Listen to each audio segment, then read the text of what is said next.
सभी स्टूडेंट्स का Bansal maths class में स्वागत है। आज का जो टॉपिक है ये ऑर्डिनरी डिफरेंशियल इक्वेशन के लिए है, जिसमें सेकंड ऑर्डर की बात की जाती है। और सेकंड ऑर्डर की प्रॉब्लम किसी मेथड से सॉल्व ना हो तो जो आज का चैप्टर है तो इन मेथड के द्वारा second order of differential equation को सॉल्व किया जा सकता है। अच्छा चैप्टर है, बड़े नंबर हैं, ऑब्जेक्टिव हो तब भी नंबर मिलेगा, सब्जेक्टिव हो तब भी नंबर मिलेगा। सब्जेक्टिव में भी काफ़ी इम्पोर्टेंट है और ऑब्जेक्टिव में भी बहुत ज़्यादा इम्पोर्टेंट है। तो हम लोग आते हैं पॉइंट्स पर। Linear differential equation,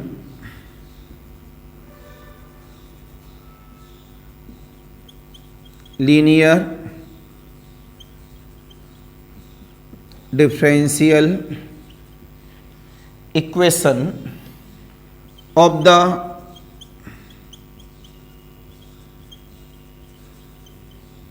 second order. Right, क्या है हमारे पास? Linear differential equation of the second order. मैंने कहा था ऐसी प्रॉब्लम जो किसी से भी सॉल्व ना हो वो इस चैप्टर में आएंगी, सेकेंड ऑर्डर की विद वेरिएबल कोफिशिएंट। इसके अंदर जो कोफिशिएंट्स होंगे, डिफरेंशियल कोफिशिएंट वालों का कोफिशिएंट जो होगा वो कैसा होगा? वेरिएबल। आपने जवाब दिया a differential equation of the form d2y/dx2 plus का p dy/dx प्लस का q बराबर का, जीरो न करके r कर दें, राइट हैंड साइड भी तो हो सकती है, where p, q, r are the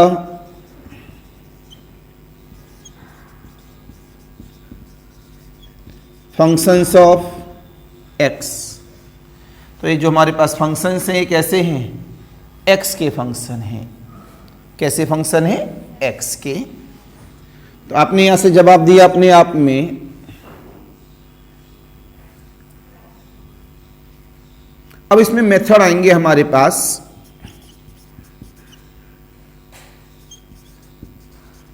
method number 1। Method क्या है? कि हमारे पास में नॉन इंटीग्रल मेथड है। कैसा है नॉन इंटीग्रल? KNOWN। इसके बारे में हमको पहले से पता होगा कि ऐसा करें तो ये हो सकता है। इसके बाद change of independent variable method आएगा, फैक्टराइजेशन मेथड आएगा, नॉर्मल फॉर्म मेथड आएगा, लेकिन सबसे important variation of parameter method आएगा, सबसे इंपॉर्टेंट। तो यहाँ दो इंपॉर्टेंट हैं, एक ये वाला जो लिखने वाले हैं और एक वेरिएशन ऑफ पैरामीटर वाला। तो आपने जवाब दिया method of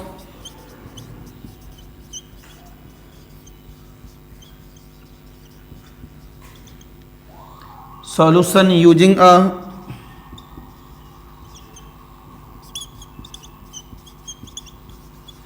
non integral method. ये हमको पहले से पता रहेगा, इस वजह से इसका कोई एक तरह से नाम नहीं है जो जाना पहचाना सा लगे। करते क्या है इसके अंदर ये सिखाते हैं आपको। इस वजह से ये ऑब्जेक्टिव के लिए भी और सब्जेक्टिव के लिए बहुत ज़्यादा इंपॉर्टेंट है। सब्जेक्टिव होता है तो 20-25 नंबर का काम करता है, ऑब्जेक्टिव होता है तो 10-15 नंबर का काम करता है। इतना इंपॉर्टेंट चैप्टर है ये। तो आपने जवाब दिया इसके अंदर a differential equation of the form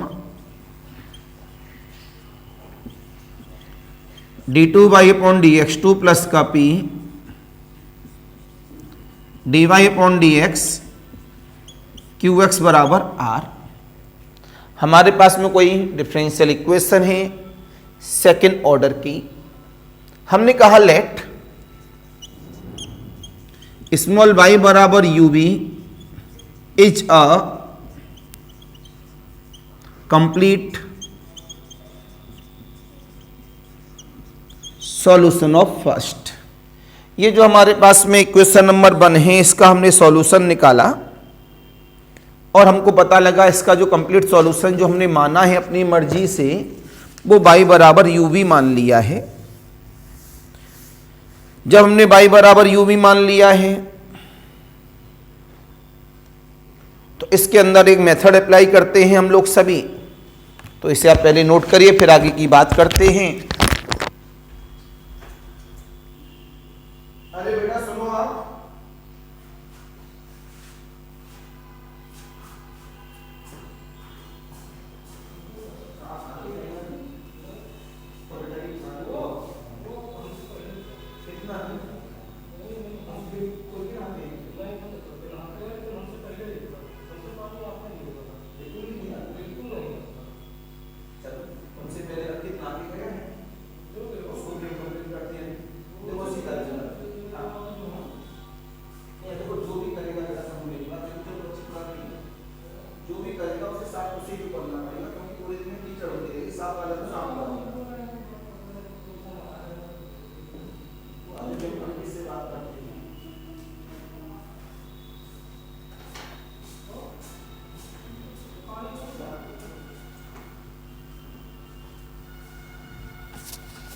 जल्दी से नोट करिए आप सभी।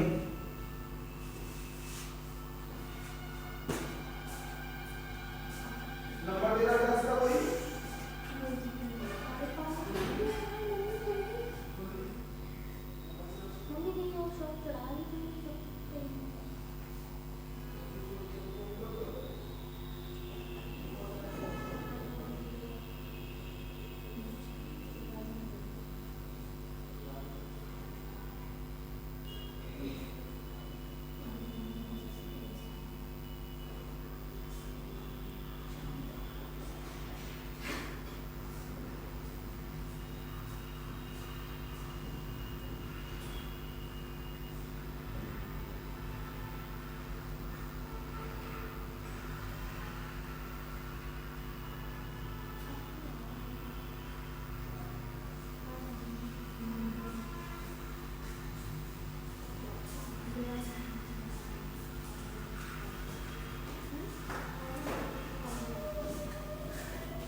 तो हमारे सामने हमने आपको बताया कि y बराबर यू भी हमारे पास एक कंप्लीट सॉल्यूशन है।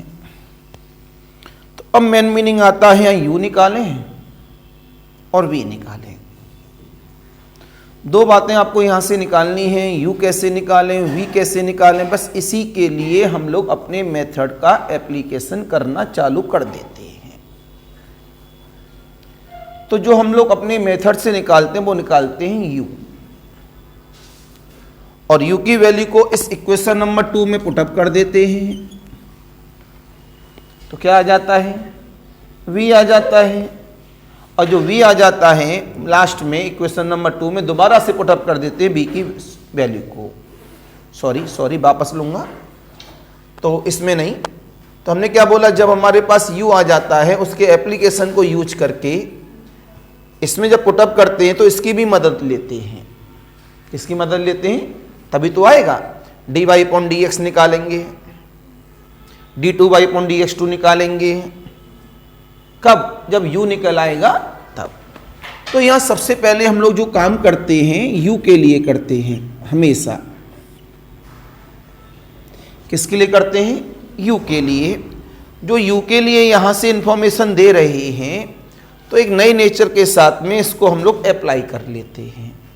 कैसे करते हैं? यही नॉन इंटीग्रल मेथड का एप्लीकेशन है। तो आपने जवाब दिया यहां पर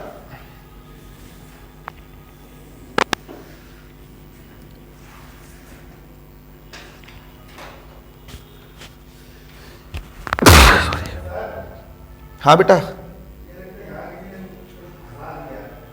आ रहा हूं बेटा अभी।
तो बेटा जी मैं क्या समझा रहा था कि y बराबर यू भी जो कंप्लीट सॉल्यूशन है इक्वेशन नंबर 1 कम यू के लिए काम करेंगे। हमने कहा लेट y बराबर x की power m is a solution of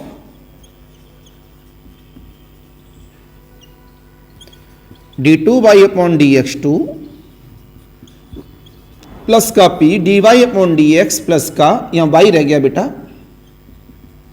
यहां तो अच्छा यहां भी y रह गया है, तो d2y अपॉन dx2 प्लस का p dy upon dx plus का qy बराबर का 0। अगर ये इसका सॉल्यूशन है तो कन्फर्म है इसके द्वारा निकाला गया dy अपॉन dx, इसके द्वारा निकाला गया d2y अपॉन dx2, इसमें रख दिया जाए तो इसको वो क्या करेगा, सेटिस्फाई करेगा। तो मैंने क्या कहा अभी कि हमारे पास y बराबर x की power m is a solution of this if, यदि, बड़े ध्यान से देखना सारे लोग, यदि के बाद जो एक इक्वेशन बन के तैयार होती है वो है मेरे पास m माइनस का 1 pmx plus q x square बराबर का 0, राइट। इसका नाम है मेरे पास इक्वेशन नंबर 3, राइट। हेलो, खुश रहे बेटा। बेटा आज किस तरह से नहा के गए हैं आप, पूरा चारों तरफ पानी पानी कर दिया है आपने।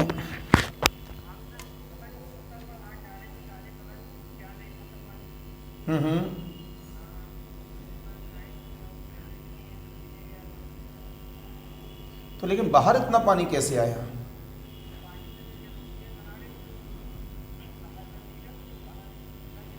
तो थोड़ा ध्यान रखो बेटा, बाहर कीचड़ होगी, ऊपर चले जाते, नीचे चले जाते कहीं भी।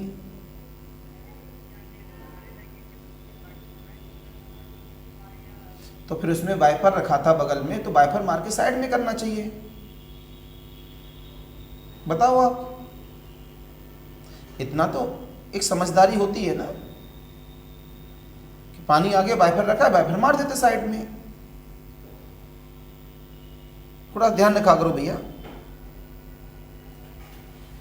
आते हैं वापस, आजकल के बच्चों में पता नहीं घर वाले तमीज नहीं सिखाते 1% भी। अपना काम बनता, बाहर में जाए जनता, ये हालत है लोगों की। तो हमने बोला कि y बराबर x की पावर m सॉल्यूशन है इसका, यदि ये सेटिस्फाई हो जाए तो, राइट। ये तो कॉमन सेंस है कि अगर कोई भी इक्वेशन किसी में रखी जाए और सेटिस्फाई कर दे तो जो उसके द्वारा कंडीशन आती है वो अप्लाई होना चाहिए। इसका प्रूफ दिखाते हैं। इसका प्रूफ देखिएगा सभी बच्चे। तो ये y बराबर x की पावर m है, इसे इक्वेशन नंबर 1 कह दिया। इसका dy अपॉन dx कर दो, m x की पावर, इसे इक्वेशन नंबर 2 कर दो, इसे d2y अपॉन dx2 कर दो, m माइनस 1 x की पावर m माइनस का 2, इक्वेशन नंबर 3 कह दो। उठा के किस में रख दो, अपनी इक्वेशन में, जिसका नाम इक्वेशन नंबर 3 कर दिया, इसकी ये 4th कर दिया, इसे b कह दो और इसे c कह दो।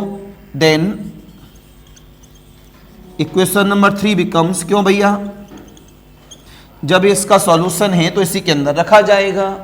तो यहां से पता लगा सभी बच्चों को d2y अपॉन dx2 कितना है, m माइनस 1 x की पावर m माइनस का 2 प्लस का p dy अपॉन dx कितना है, m x की पावर m माइनस का 1 प्लस का q y कितना है, x की पावर m बराबर का 0। तो पता लगा यहां से हमारे पास अप्लाई करने पर क्या कॉमन आ रहा है, m कॉमन आ रहा है, राइट। और क्या कॉमन आ रहा है, x की पावर m नहीं आएगा, केवल x की पावर m माइनस 2 कॉमन आ रहा है। कितना बचा, m माइनस का 1, राइट। कितना बचा, प्लस का पी एम एक्स कितना बचा, प्लस का क्यू एक्स स्क्वायर बराबर का ये जीरो में भेज दिया, क्यों एक्स की वैल्यू कभी जीरो होगी नहीं, अगर एक्स की वैल्यू जीरो हो गई तो इक्वेशन बनती ही नहीं। तो कितना मिला, एम माइनस का 1 प्लस का P M X plus Q X square बराबर जीरो। शायद यही आया होगा, देख लो।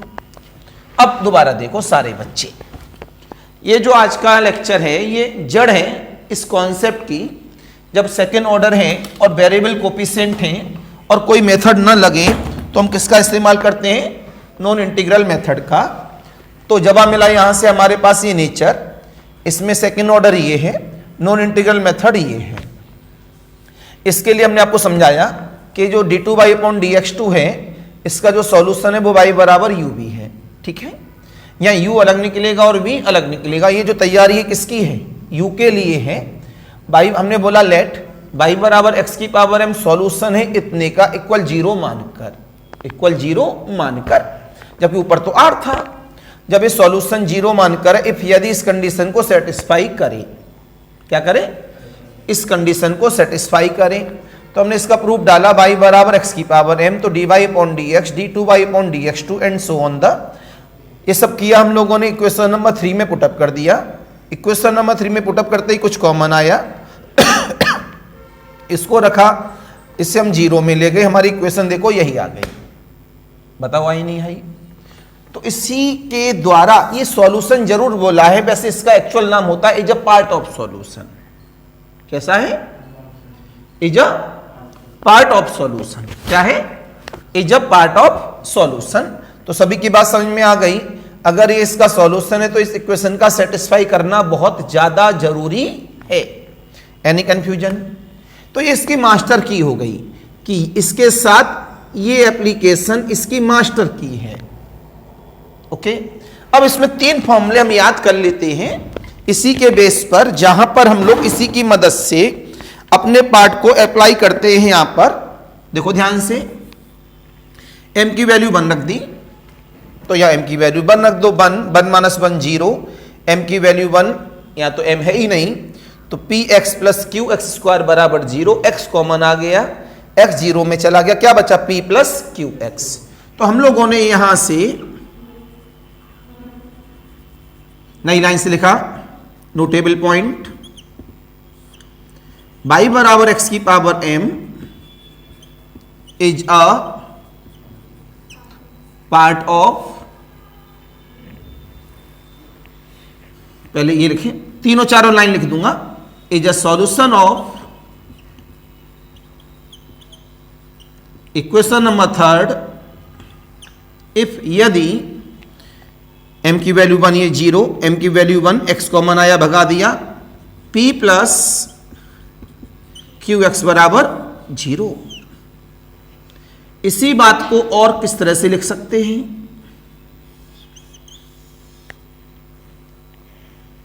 y बराबर x की power 1 is a part of CF of equation number 3 if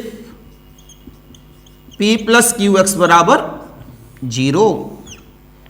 y बराबर OR और किस तरह लिख सकते हैं लैंग्वेज को, y बराबर x की power 1 is a part of solution of equation number 3 if p plus Q x बराबर, तो तीनों का मतलब एक ही है, बस जो हम लोग पुराने सेमेस्टरों में ओडी पढ़कर आते हैं जिसमें CF PI सब होता है वो हमारी नॉलेज में होगा। जब पुरानी बातें हमारे पास में हैं और ये ऐसा चैप्टर है सेकंड ऑर्डर का, इसकी जितनी भी प्रॉब्लम्स हैं वो पुराने वाले मेथड से नहीं लगती हैं। सेकंड ऑर्डर में अगर वेरिएबल है तो आप याद करो कॉची यूलर्स लगाते थे, लेकिन उसकी कंडीशन होती थी कॉची यूलर्स की, d2 है तो x स्क्वायर हो, d की पावर 1 है तो x हो। अगर वो कंडीशन फुलफिल नहीं होती है तो कॉची यूलर्स नहीं लगता था। तो मैंने क्या बोला कि second order of differential equation में अगर कॉची यूलर्स नहीं लग रहा है वेरिएबल कोफिशिएंट होने के बाद, तो कौन सा चैप्टर लगेगा? This chapter. तो सबसे पहले हम लोग क्या सिखा रहे हैं? Non integral method. Non integral method में पहली बात सीखी, जो इक्वेशन दे रखी है वहां पर y बराबर x is a part of solution होगा, किसका? दिस साइड इक्वल टू 0 मानकर। ओके, तो तीन नाम ही जैसे हमें इंफॉर्मेशन मिलेगी किसी भी लाइन को ले सकते हैं। अब इसमें दूसरा पॉइंट आता है, ये पहला पॉइंट हो गया, y बराबर x की power 2 is a solution of equation number 3 if. तो m की वैल्यू क्या रख दो? 2, 2 माइनस 1 2 प्लस का 2px प्लस qx स्क्वायर बराबर 0, राइट। तीसरा पॉइंट आया, y बराबर x की power 3 is a solution of equation number 3 if. If के बाद सामने आए हम लोग सभी, तो m की वैल्यू क्या पुटअप कर दी? 3, 3 माइनस 1 कितना हुआ? 6 प्लस का 3px प्लस qx स्क्वायर बराबर का 0। तो यहां पर ये जो लाइन है इसका मतलब इज अ सॉल्यूशन का दूसरा मतलब part of CF, is a solution का तीसरा मतलब is a part of solution. तो इसमें से मैंने ऊपर लिखा दिया, नीचे नहीं लिखा। तो दो नेचर आई, y बराबर x की पावर 1 पर p प्लस qx बराबर 0, y बराबर x की पावर 2 पर 2 plus 2px plus qx square बराबर 0, y बराबर x की पावर 3 पर 6 प्लस 3px प्लस का qx स्क्वायर बराबर 0। तो इन बॉक्सों को इनके साथ याद कर लिया जाए। ये ऑब्जेक्टिव में भी इंपॉर्टेंट है, सब्जेक्टिव में तो हमें निकालना आता है, और दिस इज द मास्टर की। इससे x की पावर 4, x की पावर 5, x इनवर्स कुछ भी निकाला जा सकता है, लेकिन हमारे पास एग्जाम में तीन चीजें ज्यादा आती हैं, इस वजह से नोटेबल पॉइंट में लिखा दी। निकाली कहां से? इस जगह से। समझ में आया नहीं आया? जल्दी बोलो। आ गया?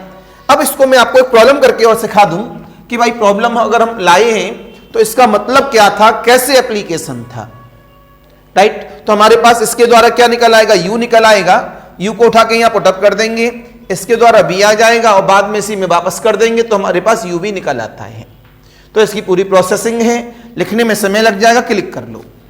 नई कॉपी बनेगी, कैसी बनेगी? नई copy.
Any confusion, any doubt?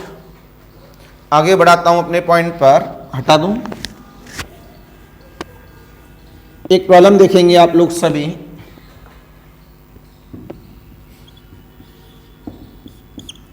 Problem number 1। तो प्रॉब्लम नंबर 1 क्या कहती है हमारे पास? लेनी है इसी के पैटर्न से, y बराबर x वाले के साथ हाँ मिल गई हमको। देखना ध्यान से सभी बच्चे। Solve X square D two Y upon D X two minus X square plus का 2x D Y upon D X plus X plus 2 whole of Y बराबर x की पावर 3 e की पावर x।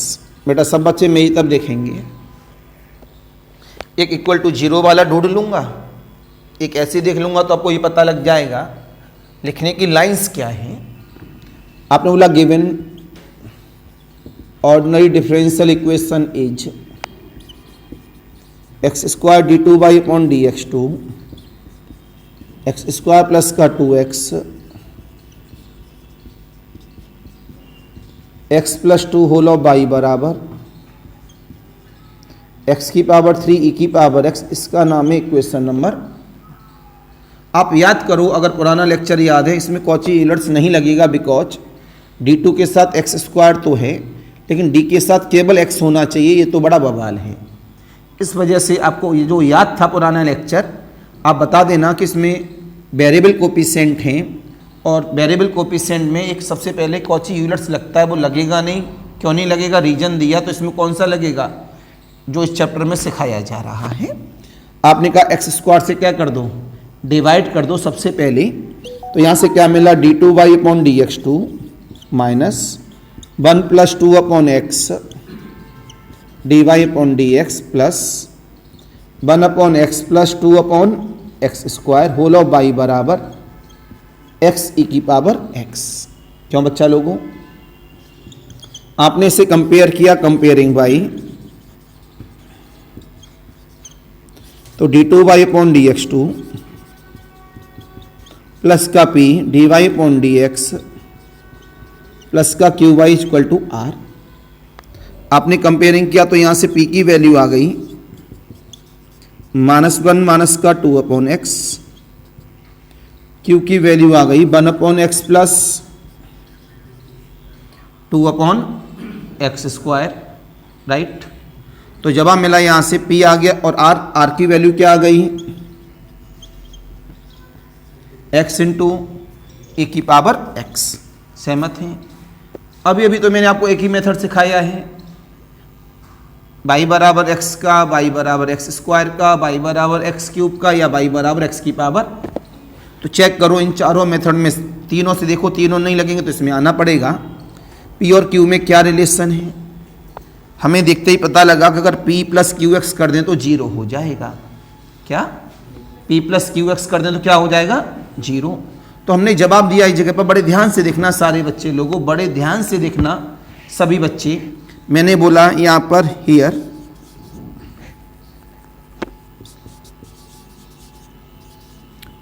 कितना है, y बराबर x की power 1, तो वो आएगा। तो या p प्लस क्यू एक्स करने पर क्या हो रहा है, जीरो हो रहा है। क्या हो रहा है? जीरो हो रहा है। तो आपको यहां से पता लग गया जीरो होते ही 10 y बराबर एक्स की power 1 is a part of CF,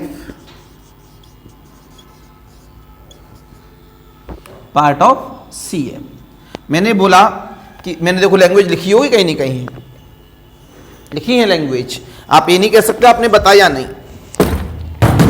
तो मैंने क्या कहा अभी आप सबसे कि ये p प्लस क्यू एक्स को जीरो बना रहा है, इस वजह से y बराबर एक्स क्या है, पार्ट ऑफ CF है। याद करो CF किस पे निकलता था, लेफ्ट हैंड साइड पर। ये कौन एक तरह से लेफ्ट हैंड साइड है कि नहीं भाई, राइट साइड जीरो है, ये क्या है, R है। जब हमने लेफ्ट हैंड साइड ही ली है तो लेफ्ट हैंड साइड में जो भी काम करते हैं उसे क्या बोल देते हैं, part of CF। Original CF नहीं निकलता ये, क्यों, ये दो ऑर्डर है और दो ऑर्डर का मतलब दो कांस्टेंट आएंगे, लेकिन यहां तो केवल एक ही वैल्यू निकल के आ रही है। तो इस वजह से ये केवल क्या, पार्ट ऑफ CF काय का, अपना इक्वेशन नंबर 1 का। तो जवाब मिला सब बच्चों को, देयर इंप्लाइज दैट।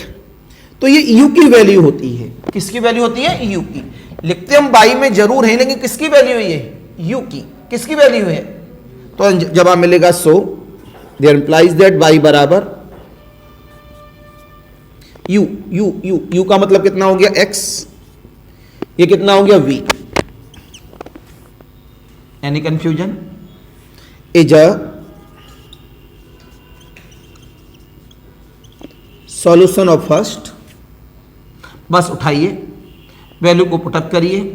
तो इसके लिए हमें क्या करना पड़ेगा, सॉल्यूशन ऑफ फर्स्ट के लिए dy अपॉन dx, और तो पहले क्या निकालो, dy अपॉन dx पहला फंक्शन दूसरे का डिफरेंशिएशन प्लस दूसरा फंक्शन पहले का डिफरेंशिएशन, फिर क्या निकालो d2 बाई अपॉन dx2, पहला फंक्शन दूसरे का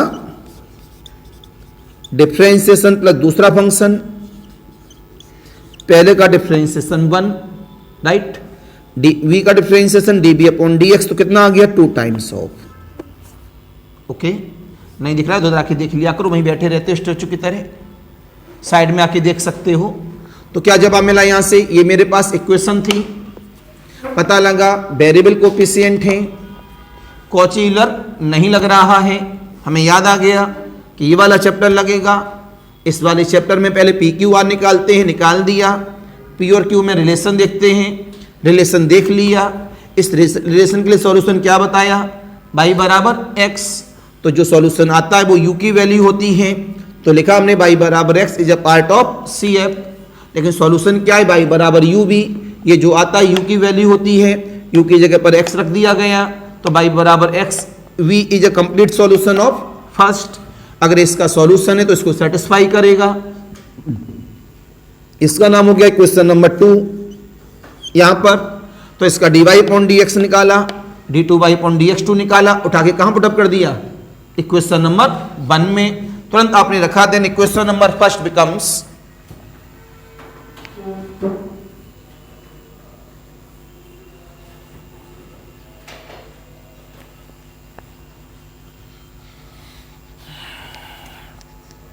तो पता लगा यहां से equation number first becomes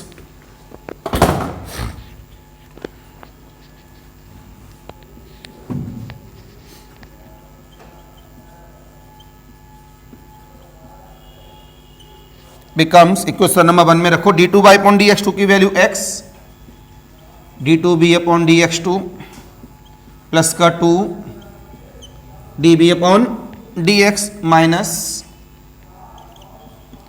1 plus का 2 upon x, dy upon dx की वैल्यू कितनी है x, db upon dx plus का v plus 1 upon X plus 2 upon X square, y की वैल्यू कितनी है X V equal of the x e की power x, simplify किया जाए x d2b upon dx2 db upon dx वाले एक साथ ले लो, तो कितना मिला यहां पर एक साथ लेने पर, प्लस का 2 टाइम्स ऑफ, 1 मिनट, ठीक है, तो कितना मिला, ये कितना था 2, ये कितना हुआ माइनस टाइम्स ऑफ x अंदर गया x एंड माइनस का 2 होल ऑफ, बेटा b वाले सभी टर्म्स एक साथ ले लो, माइनस का 1 माइनस का 2 अपॉन एक्स, एक्स का अंदर हुआ प्लस का 1 प्लस का 2 upon X, whole of b बराबर x इंटू ई की पावर x, कट गया कट गया, x d2b upon dx2 minus x db upon dx बराबर x ई की पावर x। इस चैप्टर को सॉल्व करने के लिए हमें जो पुराने सेमेस्टर में पढ़कर आए हैं CFPI 1 ऑर्डर 1 डिग्री, वो सारी बातें पता होनी चाहिए, अदरवाइज चैप्टर हिलेगा नहीं। अगर ये हमारा 4th सेमेस्टर का है, कंपटीशन एग्जामों में आता है, जो हम लोग 2nd सेमेस्टर में पढ़कर आए हैं, अगर वो एप्लीकेशन आपके पास है तो ये चैप्टर हो जाएगा, अदरवाइज आप कर नहीं पाएंगे, 1% भी नहीं कर पाएंगे, इतना ध्यान रखना। x से x को उड़ा दिया, d2b अपॉन dx2 माइनस का db अपॉन dx बराबर e की पावर x। कोई दिक्कत किसी को भी, 2 तरीके हैं, किसी भी तरीके से सॉल्व कर लो। आपने कहा लेट db अपॉन dx बराबर स्मॉल p, इसका नाम क्या है 1 2 3, देन इक्वेशन नंबर 3 बिकम्स, तो ये कितना हो जाएगा dp अपॉन dx माइनस का p बराबर e की power x, right, this is linear,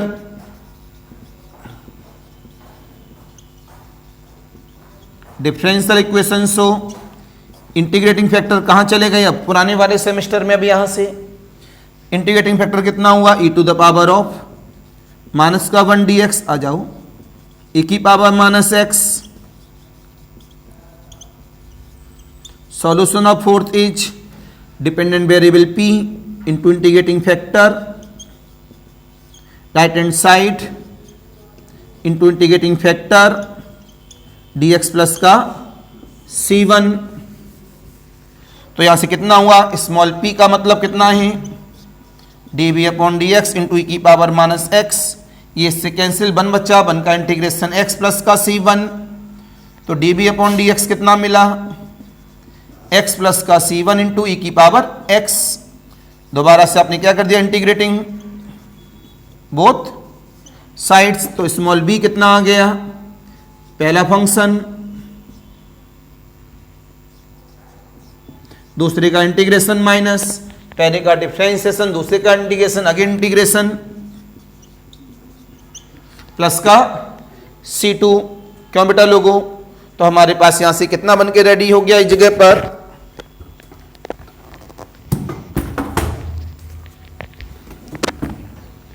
तो हमारे पास मिला स्मॉल b बराबर x माइनस 1 ई की पावर x प्लस c1 ई की पावर x प्लस का c2।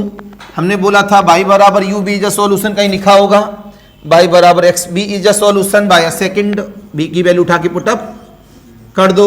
एक्स बी, बी का मतलब x माइनस का 1 ई की पावर x प्लस c1 ई की पावर x प्लस का c2। तो स्मॉल y कितना हुआ? x इंटू एक्स माइनस का 1 ई की पावर x प्लस c1x ई की power x plus x c2। This is the required solution. बताओ कोई दिक्कत? समझ में आया या नहीं आया? बोलिए। तो ये क्या है?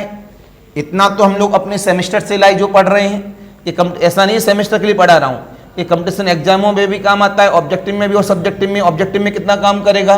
पार्ट ऑफ सॉल्यूशन बताओ, वो बता दिया आपका। उसके बाद ये सब्जेक्टिव नेचर है पूरा। तो ये जब सब्जेक्टिव पेपर में आता है तो ये लॉन्ग में आता है। कितने में? अगर लॉन्ग 6 नंबर का है तो 6 नंबर, लॉन्ग 12 नंबर का है तो 12 नंबर, लॉन्ग 15 नंबर का है तो 15 नंबर। ये सबसे छोटा प्रॉब्लम है, इसका 1.5 गुना या 2 गुना होता है प्रॉब्लम। तो आपको ये बात समझ में आ गई क्या मतलब है इसका? पहले क्या निकालते हैं? पार्ट ऑफ सी एफ, वो हो जाता है यू, बाई बराबर यू वी, यू की वैल्यू पुटअप कर देते हैं, उसको D Y point D X, D two Y point D X two निकालकर ओरिजिनल इक्वेशन में पुटअप करते हैं, वहां से बी आ जाता है। तो जो हमारे पास कंप्लीट सॉल्यूशन था उसमें बी की वैल्यू पुटअप कर देते हैं। तो प्लीज नोट करिए।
इट इज क्लियर, समझ में आ गया।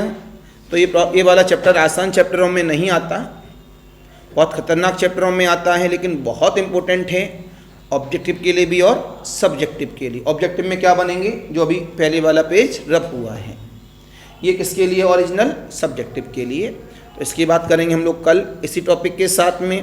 तो प्लीज़ रेगुलर रहना इस टॉपिक के लिए। ऑनलाइन वालों के लिए नमस्कार, बाय बाय बेटा।